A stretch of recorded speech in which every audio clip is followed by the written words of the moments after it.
नमस्कार मंडळी, श्री स्वामी समर्थ. तर यंदा आश्विन महिन्यात शारदीय नवरात्र मोठ्या उत्सवात साजरी केली होती आपण. आणि त्यानंतर घटस्थापना, घट बसून पुढच्या 9 दिवसात देवीच्या 9 रूपांची पूजा केली होती. आणि अनेक स्थानिक मंदिरामध्ये देवीची रोज आरती केली जायची. म्हणून यंदा जी नवरात्र संपल्यानंतर जो पहिला सण आलेला आहे तो म्हणजे कोजागिरी पौर्णिमा. दरवर्षामध्ये हा पहिला सण म्हणून ओळखला जातो. या दिवशी देवीने 9व्या दिवशी म्हणजेच महिषासुराची वाढ हे साजरा करण्यासाठी केली होती. दशमीच्या दिवशी हा विजय साजरा करण्यात आलेला होता. त्यानंतर देवी काही दिवसासाठी विश्रांती घेते म्हणजे झोपत असते. आणि त्यानंतर पौर्णिमेच्या दिवशी देवीची विश्रांती पूर्ण होत असते आणि ती झोपेतून उठते. या दिवसाला कोजागिरी पौर्णिमा असं म्हटलं जाते. म्हणून कोजागिरी पौर्णिमेच्या दिवशी जो चंद्र आहे तर ते 16 कला गुणांनी परिपूर्ण असतो.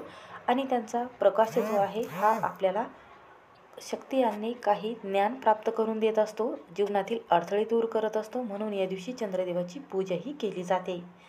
तर नवरात्रीनंतर अश्विन महिन्यात येणाऱ्या पौर्णिमा म्हणजेच शरद पौर्णिमा असं म्हटलं जाते. तर हिंदू धर्मामध्ये या शरद पौर्णिमेला खूप महत्त्व दिले जाते. दरवर्षी अश्विन महिन्याच्या शुक्ल पक्षातील चतुर्थी तिथीला कोजागिरी किंवा शरद पौर्णिमा आपण थाटामाटात 12 वाजेपर्यंत साजरा करत असतो. या दिवशी जागरण गोंधळ केला जातो आणि माता लक्ष्मीची सेवा केली जाते. याच दिवशी देवी लक्ष्मी आणि भगवान विष्णूची पूजा करण्याची परंपरा आहे. तसंच या दिवशी चंद्रदेवाची पूजा झाल्यावर चंद्रदेवाला खीर अर्पण केली जाते. मसाला दुधाचे सेवन केले जाते. असं म्हटलं जाते की यंदा कोजागिरी पौर्णिमा जी आहे ती 6 ऑक्टोबरला आहे. तर या दिवशी चंद्रदेवाची अतिशय सुंदर प्रतिमा तयार केली जाते. संपूर्ण वर्षात फक्त याच पौर्णिमेला चंद्र जो आहे तो 16 कलांनी भरलेला असतो आणि अमृतासमान आपल्याला तेज प्राप्त करून देत असतो. म्हणून यंदा काय करावे? कोजागिरी पौर्णिमेच्या दिवशी तुळशीला कोणती वस्तू अर्पण करायची आहे? ही वस्तू अर्पण केल्याने 7 वेळेचे दारिद्र्य कमी होते, एका क्षणात गरिबी मिटत असते आणि घरात अखंड लक्ष्मी नांदत असते. फक्त एका दिवसातच आयुष्याचं सोनं झाल्याशिवाय राहणार नाही. सर्व कठीणातील कठीण समस्या दूर होऊन प्रत्येक कामामध्ये यश मिळायला लागेल. घरामध्ये एवढा पैसा येऊ लागेल की आपल्याला सांभाळता येणार नाही. लवकरात लवकर कर्ज जे आहे ते कमी होईल. अशी कोणती वस्तू आहे जी तुळशी माताला अर्पण करायची आहे याबद्दलची सविस्तर माहिती या व्हिडिओमध्ये जाणून घेणार आहोत. त्यामुळे व्हिडिओ हा शेवटपर्यंत नक्की पहा. चॅनलवर नवीन असाल तर नक्की सबस्क्राईब करा. कमेंटमध्ये श्री महालक्ष्मी देवे नमः किंवा श्री विष्णुदेवाय नमः हा मंत्र लिहायला विसरू नका. तर पहा, कोजागिरी पौर्णिमेच्या दिवशी सकाळी तुळशी माताची पूजा केली जाते. कारण तुळशीच्या रोपामध्ये झाडामध्ये साक्षात देवीचा, लक्ष्मी देवीचा, श्री हरिविष्णूचा वास असतो. या दिवशी पृथ्वी तलावर माता लक्ष्मी जागृत अवस्थेत असते. या दिवशी त्यांचे आशीर्वाद जे आहे ते प्राप्त करून घेतले जातात. तुळशी माताचे आशीर्वाद प्राप्त करून घेतले जातात. तुळशीचं एक पान आदल्या दिवशी तोडून ठेवायचं आहे आणि त्यानंतर या पानावर आपल्याला हा उपाय जो आहे तो करायचा आहे. तर कशा पद्धतीने करायचा आहे तर याबद्दलची सविस्तर माहिती पाहूयात. त्यामुळे व्हिडिओ हा शेवटपर्यंत पहा.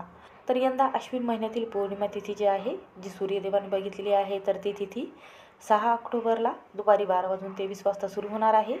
आणि दुपारी म्हणजे त्याच दिवशी 7 ऑक्टोबरच्या दिवशी सकाळी 9:16 संपणार आहे. त्यामुळे कोजागिरी पौर्णिमा ही जी आहे तर ही तिथी आपल्याला 6 ऑक्टोबरला 12 वाजेपर्यंत साजरी करायची आहे. तर यामध्ये शुभमुहूर्त जे आपण पूजा मांडणार आहोत श्री सत्यनारायण देवाची, तर पूजा मुहूर्त कधी करायचा आहे तर 6 ऑक्टोबरला रात्री 11:45 ते 7 ऑक्टोबरला 12:34 वाजेपर्यंत आहे. या शुभ मुहूर्तावर आपल्याला भगवान शिव व माता पार्वती आणि लक्ष्मी आणि श्री हरिविष्णू चंद्रदेवाची आणि कुबेरदेवताची पूजा करायची आहे. तर पहा, कोजागिरी पौर्णिमेच्या दिवशी अनेक ठिकाणी देवी लक्ष्मी व भगवान श्री हरिविष्णूची एकत्रित पूजा केली जाते.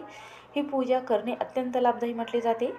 तर धार्मिक मान्यतेमध्ये, वास्तुशास्त्रामध्ये ही पूजा अर्चना व काही सेवा केल्याने कर्जमुक्ती होण्याच्या शक्यता वाढत असतात. तसंच आपल्या जीवनामध्ये धनवृद्धी, ऐश्वर, वैभव लाभत असते. घरात सुख संपत्ती लाभत असते. म्हणून या दिवशी असं म्हटलं जाते की तुळशीला अर्पण करताना जर आपण या पठणाचे पठण जर केले तर माता लक्ष्मी प्रसन्न होते. तर आपल्याला काय करायचं आहे, एका तांब्यामध्ये थोडेसे हळद, कुंकू, साखर गुलाबाच्या पाकळ्या आणि थोडंसं गंगाजल टाकायचं आहे. कच्चं गाईचं दूध टाकायचं आहे. जर तुम्हाला या दिवशी उसाचा रस जर मिळाला तर थोडासा उसाचा रस यामध्ये टाकायचा आहे. आणि त्यानंतर काय करायचं आहे, तुळशीजवळ एक शुद्ध तुपाचा दिवा लावायचा आहे. तर या दिवशी आपल्याला तुळशी माताजवळ बसून चंद्रदेवाची पूजा करायची आहे. चंद्रदेवाला अर्घ्य द्यायचा आहे आणि त्यानंतर श्री सुक्तम या पठणाचं एक वेळा पठण करायचं आहे. विष्णू सहस्त्रनामाचं एक वेळा पठण करायचं आहे. आणि या दिवशी हळदी कुंकू अर्पण करून मूठभर जे तांदूळ आहे तर ते आपल्याला माता तुळशीला अर्पण करायचं आहे. हे अर्पण केल्याने माता लक्ष्मी लवकर प्रसन्न होते आणि घरातील संपूर्ण दारिद्र्य संपत असते. असं म्हटलं जाते की श्री सुक्तमचे पठण ज्या घरामध्ये केले जाते त्या घरामध्ये वाद विवाद कलह कर्ज दोष सर्व काही संपून 7 पिढ्याचे दारिद्र्य हे लवकरात लवकर कमी होत असते. असं म्हटलं जाते की कोजागिरी पौर्णिमेच्या दिवशी श्रीहरी विष्णू आणि माता लक्ष्मी बघत असतात की आपल्यासाठी कोण सेवा करत आहे किंवा कोण जागरण करत आहे. त्यामुळेच आपण जे 12 वाजेपर्यंत रात्री दूध तापवत असतो तर चंद्र जो आहे तर दुधामध्ये दाखवला जातो किंवा आपण या चंद्राचा उजेड जो आहे हा स्वरूप जे आहे तर ते बघत असतो. यामुळे काय होते, चंद्राची जेवढी कला आहे किंवा जी गुण आहे तर त्या दुधामध्ये मिसळत असतात आणि ते मिसळल्यानंतर आपल्याला चंद्रदोष लागत नाही.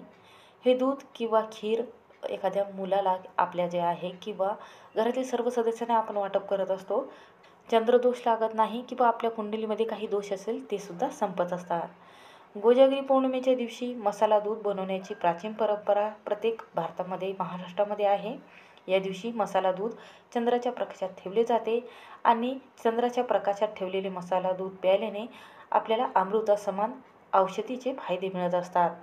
असं म्हटलं जाते की या दिवशी तुळशी माताला ही वस्तू अर्पण केल्याने जीवनातील 7 पिढ्याचे दारिद्र्य हे कमी होते आणि प्रत्येक कामामध्ये आपल्याला यश मिळत राहते. म्हणून हा उपाय आणि सेवा करून पहा, सर्व कामात यश मिळेल.